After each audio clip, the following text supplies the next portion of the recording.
Building a chair is probably one of the most challenging projects or pieces of furniture a woodworker can build. If you're taking part in this challenge, Karlpopewoodcraft Build the Chair Challenge 2026, I commend you, because it's not easy. I'm going to build mine out of scrap wood. Now, over the years, I've come across a lot of scrap wood. Whoops, in all my projects. And I've been saving it for just a day like this.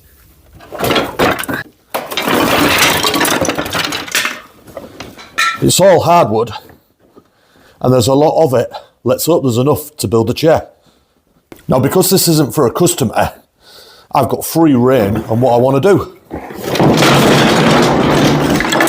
And I'm predominantly, is that the word? I think it is. I'm going to be winging it.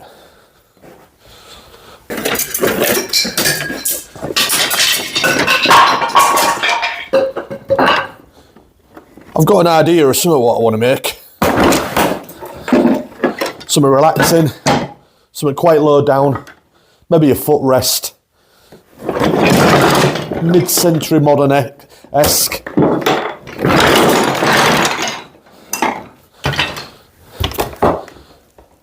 And I've got a lot of glue-ups to do. And because I've made a few chairs now, whoops, I've learnt what to do and what not to do. And hopefully I can come up with something that's pretty nice.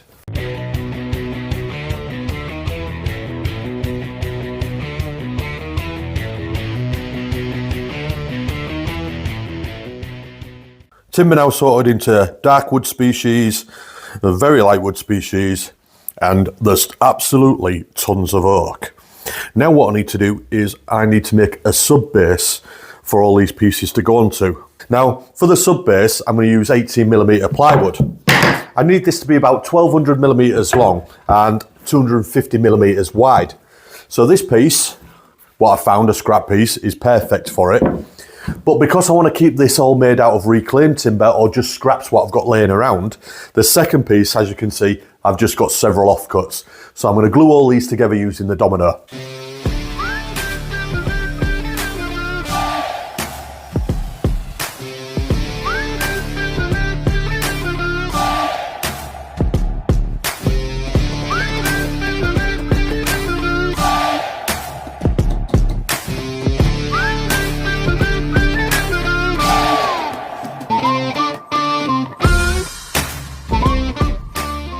With the table saw set to 25mm, I'm now going to start routing through all the pieces that I like the look of best in my piles and start bringing them all down to a uniform size of approximately 25 by 10mm.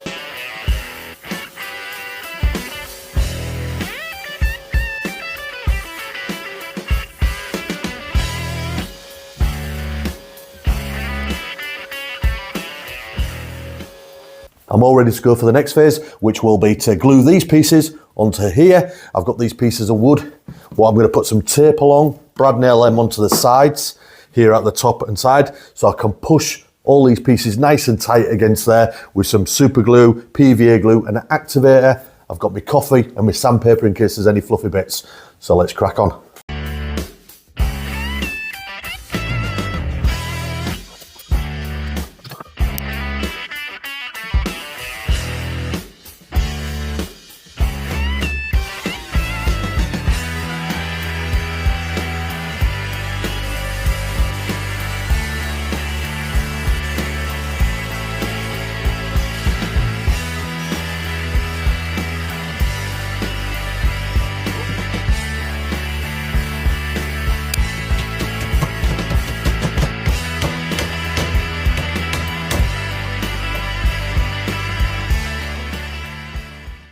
That's all the lamination work for the backrest and the seat done.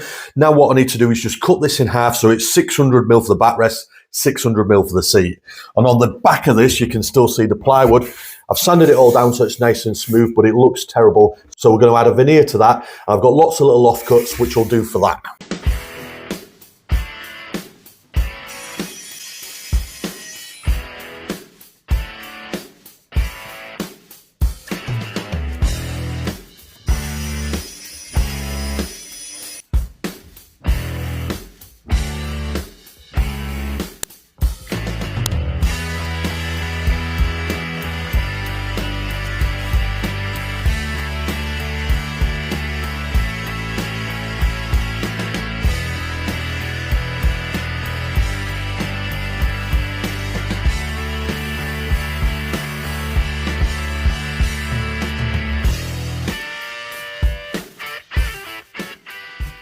I'm just using this contact adhesive.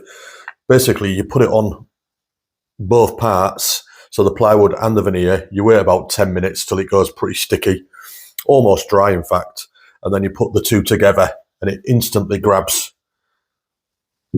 If you've not got a vacuum pack, then this is a really good way of doing it. A lot easier than trying to use PVA glue. We've experimented with a lot of different ways, and this is by far the easiest. And the type of veneer we use is called construction veneer, which is slightly, well, quite a lot thicker actually than your normal veneer. It comes between 1.5 millimeters and 2.5 millimeters. So it's pretty thick and you get less waviness in it, bubbles, cracking and stuff like that.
Karl, start the music!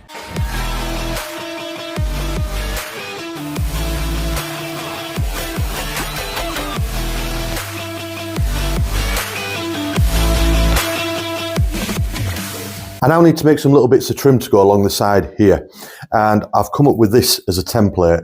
When I'm doing anything like this, I always like to make the templates because not only can I follow it with a router if I need to, but it also saves any mistakes. Say I was making this with some nice expensive timber, I wouldn't want to make any unwanted mistakes and then ruin that timber and have to buy some more. So I've used these offcuts of plywood, and you can see it goes together really nice. So now I can use these as the exact templates to make what I need. Two pieces of timber I'm going to be using are these here. Now, I'm not sure quite what these are, but they was off the bottom of a pallet, two large skids, and it looks a little bit like sapele. However, when you're playing it down, it's really fibrous and a little bit itchy. So I'll need to wear a mask when I wear it with this, but it does look really nice when it's all cleaned up.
I had a good look around on social media for a couple of chair leg designs that I liked, and there was two in particular. This one which is more square and boxy with an armrest on it.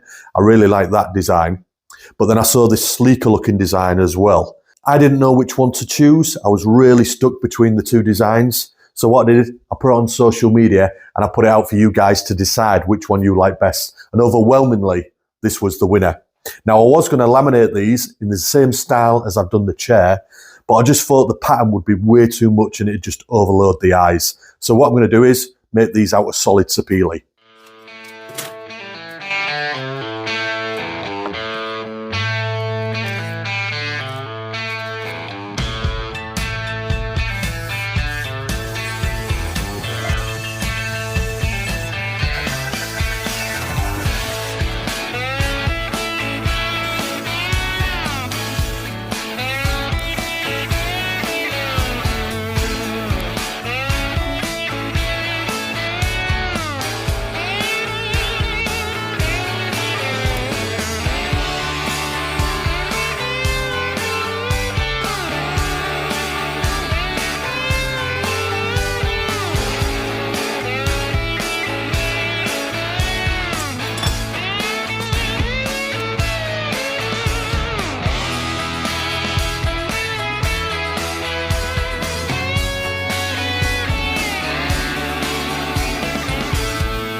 Now I'm on to the finishing stage of the project. I've got the four main finishes that I like to use: Odie's oil, a clear lacquer, hard wax oil and Danish oil. Today I'm going to go with a hard wax oil because I can apply multiple coats over a few days, denibbing in between, which will give me a really nice smooth finish, and it's dead easy to apply.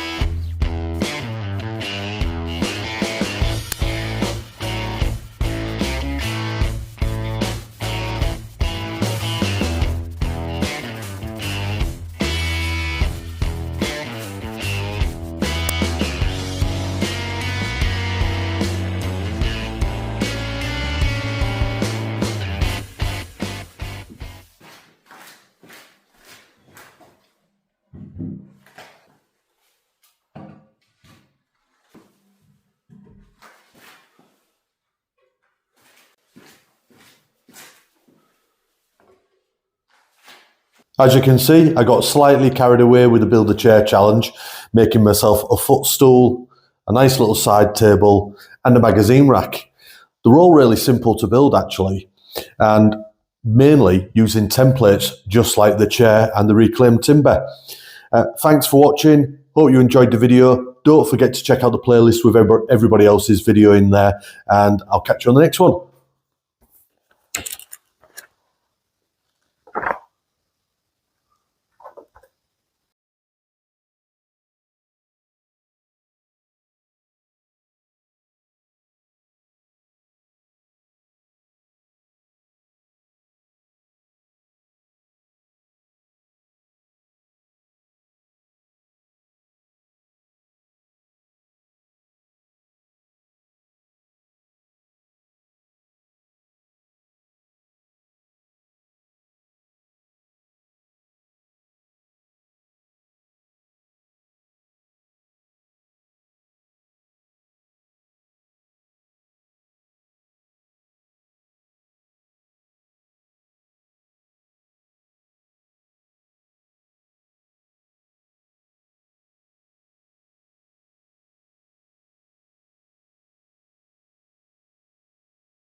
Design error.